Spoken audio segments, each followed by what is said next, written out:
Good morning and welcome everyone to the 12-month progress report. My PhD thesis is titled Adenomyosis and Infertility. So a quick summary of my whole first project.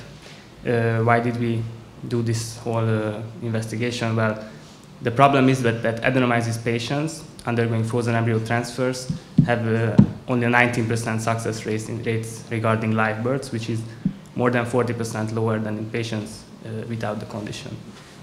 So there is a need for a targeted treatment for this population, and we decided that the GnRH agonist pretreatment might work in improving pregnancy outcomes. We did a systemic review and meta-analysis and found a 47% increase in live birth rates in patients who received pretreatment compared to those who didn't receive this. However, due to high heterogeneity and low case number studies, this data hasn't reached mathematical significance yet. But the implication of these results, meaning that this treatment can be offered to patients, but it also means that we need further high quality studies to assess the exact efficacy.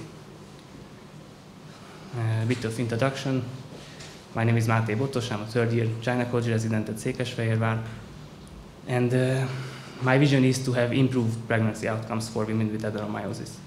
And through my project, my mission is to find the most effective assisted reproduction protocol for infertile women with adenomyosis.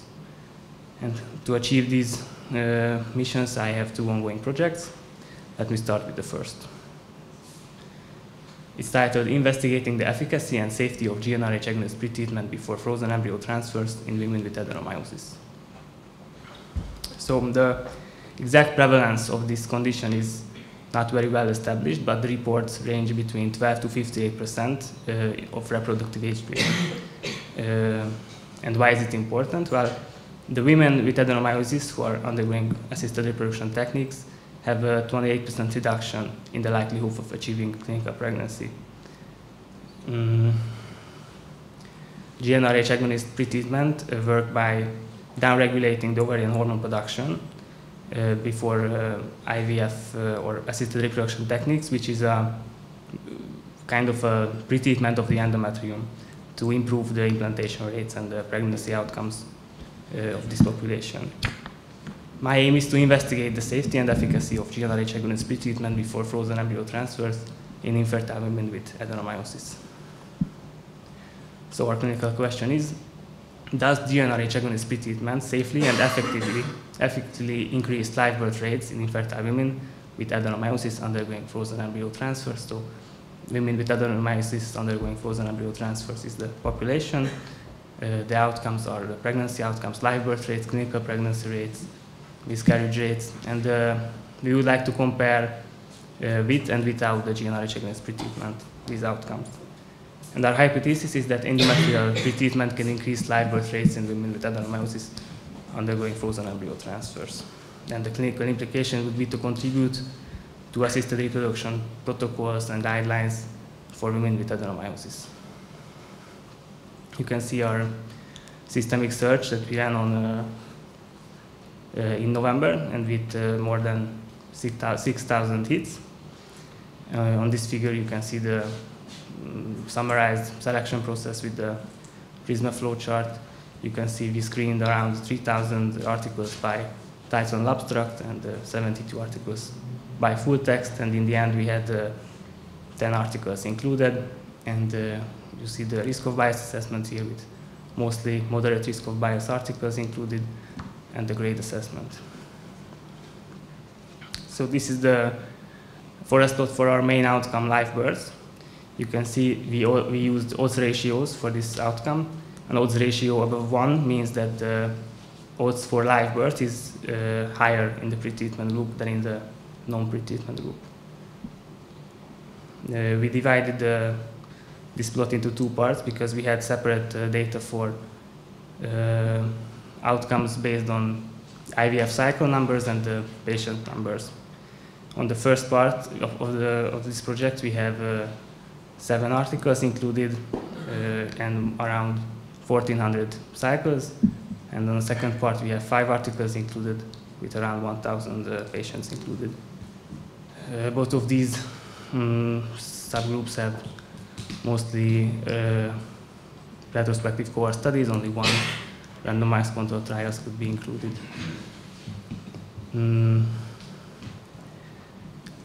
So you can see on the left side of the table, we have the live birth numbers with the GnRH agonist pretreatment, on the right side without the pretreatment. Heterogeneity was quite high in both of these groups, possibly due to the low case numbers and the low number of studies included overall.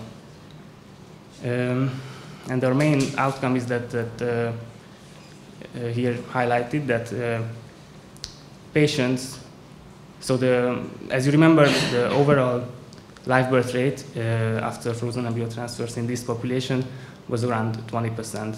And we concluded that with the pretreatment, this can be improved with 47%. This data hasn't reached mathematical significance, however, but I think this is clinically relevant. We have a lower but similar result for per patient numbers. And you can see another forest plot with similar outcomes for clinical pregnancies. Summarizing the progress of our first project, you can see that we are basically finished with the whole research. We finished the manuscript writing. We have 3 target journals. The internal review is currently pending. It was sent to internal review yesterday, so I think during next week we can finalize the manuscript. And in conclusion, we can say that this pretreatment with GnRH agonist of patients with adenomyosis might have an advantage during frozen embryo transfers through increased live birth rate.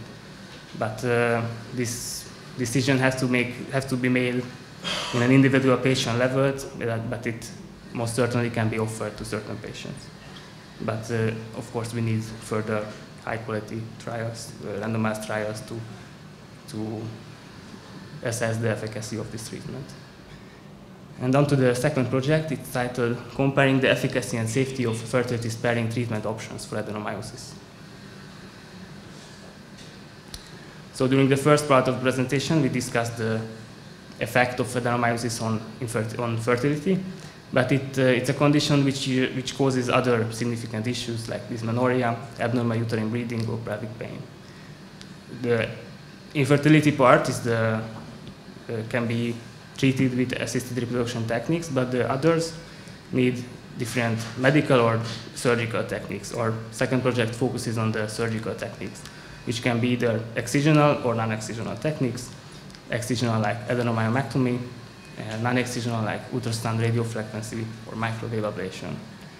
Since the excisional techniques seems to raise the risk of uterine rupture up to 6% post-surgery in later pregnancies, safety is a critical concern of ours.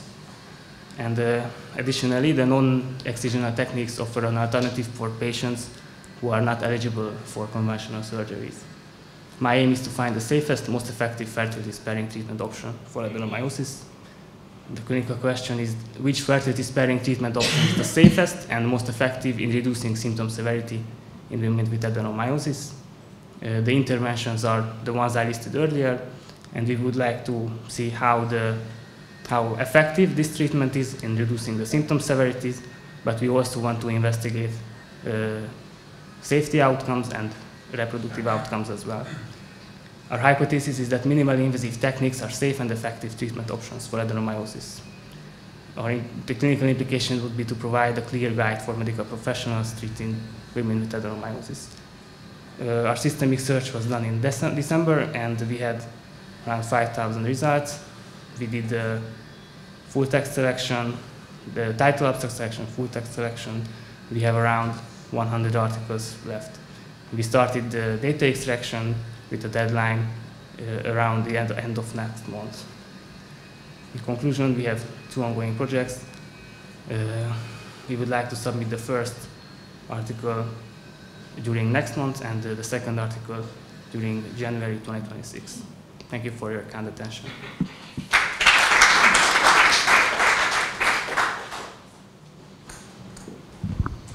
Thank you very much.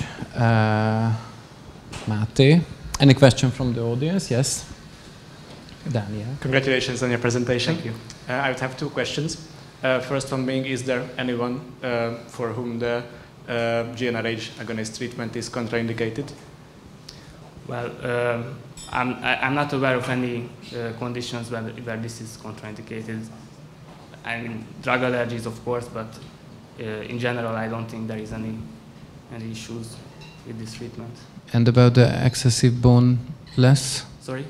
The bone mass loss situation? Yeah, well, this treatment is generally like 1 or 2, maybe 3 months in length. So it's not like a year-long or multiple year-long treatments. So I don't think this shorter time period has that much effect on bone density. I'm not sure. Okay. And the second one would be connected to the first, if there is anything else that you can give if it's not the GnRH, but then I guess it's not that. Well, there are several options for the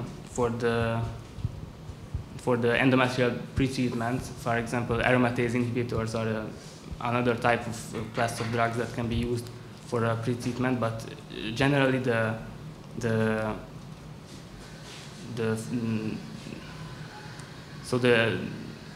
conventionally we don't use any type of long-term pretreatment, I think, but this is a newer option, the GnRH agonist pretreatment or the aromatase inhibitor pretreatment. So these two examples are. Thank you so much. Thank you. You just mentioned 1 or 2 or 3 months. As far as I know, there is a short suppression protocol, which means 1 month, and long suppression protocol, which means 3 months. Did you investigate this? Yeah, which is superior? We checked every article that reported this data, and there was a high heterogeneity in the length of pretreatment in each article. So one article used the 3-week protocol, which is very, very short, I think.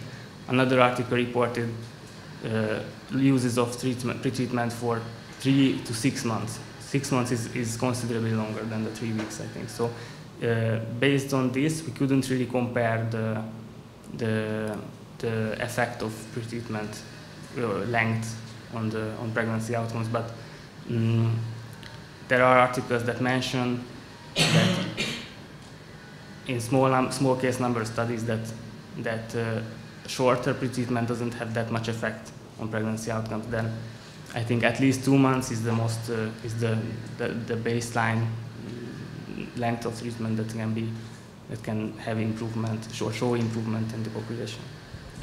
As you know, this will be the everyday question about this topic. That how long? I think the most article is about the 3 months protocol. Yeah, as far as I know. We don't have far enough evidence for that to make a decision on the treatment lengths, but of course the results are promising, and the high heterogeneity of these results may come from the differences in the treatment lengths. But we don't have enough evidence or enough articles even to make this analysis. That's why you do your work, to find the evidence. Okay.